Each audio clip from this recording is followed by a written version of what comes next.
ನಾನು ಈಗಿರೋ ಕಂಪ್ನೀಲಿ ಫಸ್ಟ್ ವೀಕೇನೆ ಒಂದು ಬಿಗ್ ಮಿಸ್ಟೇಕ್ ಮಾಡಿದ್ದೆ. ಒಂದು ದೊಡ್ಡ ಟೂಲ್ ವರ್ಕ್ ಆಗದೆ ನಿಂತುಬಿಟ್ಟಿತ್ತು. I was super scared. ನಾನು ಬೇರೆ ಪ್ರೊಬೇಷನರಿ ಪೀರಿಯಡಲ್ಲಿದ್ದೆ and it was my first week. So ನನ್ನ ತೆಗಿತಾರೆ, ಐ ಆಮ್ ಫೈರ್ಡ್ ಅಂತ ತುಂಬಾ ಭಯ ಪಡ್ಕೊಂಡಿದ್ದೆ. ಸೀನಿಯರ್ ಬಂದ, ನನ್ನ ಕೂರಿಸ್ಕೊಂಡ, ಪ್ರಾಬ್ಲಮ್ ಏನು ಅಂತ ಕೇಳ್ದ.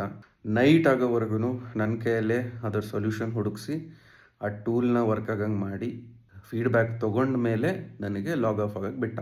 The next morning, I called my senior. Why is nobody sending me an email about this whole situation? Nobody's scolding, nobody's pointing fingers at me. Anta.